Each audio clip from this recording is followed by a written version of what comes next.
I love Leonard Cohen, and I love the song Everybody Knows.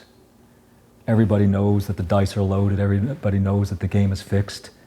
Everybody goes around this town like their father or their dog just died. Everybody knows the score.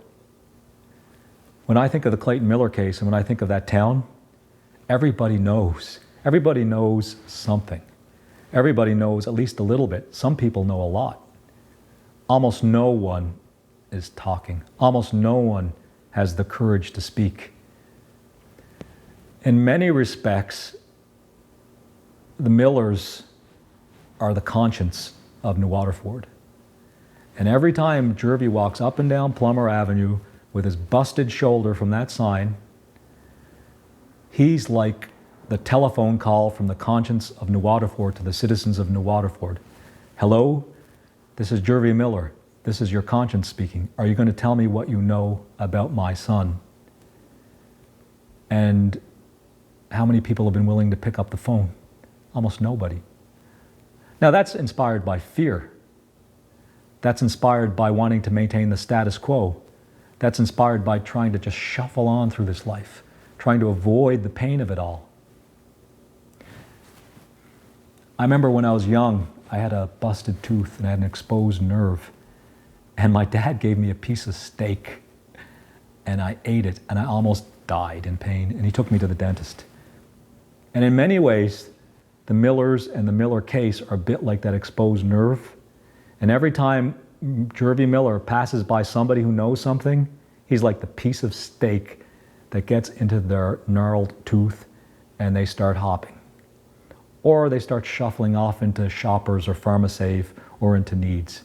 But at the bare minimum, many people are uncomfortable, and at the worst, maybe some people don't sleep very well.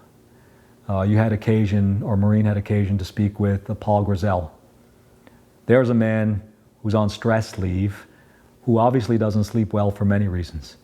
He's terrified of Willie and Ducky. There are a lot of people who are afraid of a lot of things, but they don't have the courage to speak. And I understand that not everybody has the courage to speak.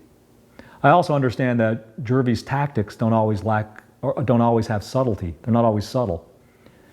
Gervie sometimes sees New Waterford in black and white, not gray. He's burned a lot of bridges. The Millers have burned a lot of bridges. There are those who are for us and those who are against us. You know, some would argue that sometimes you have to use honey to catch a fly, not vinegar. So maybe the means aren't always the best, but the intention and the motivation is pure. And when he walks down the street, it's 1-800, your conscience calling New Waterford. Are you awake? Constable Drinov, are you awake? Constable Crow, are you awake? Ron McDonald, are you awake? Is anybody going to pick up the phone? We've been calling for a long time. Would someone please pick up the phone? That's the passion. That's the Via Dolorosa that Gervie Miller walks every day. Would someone please pick up the phone?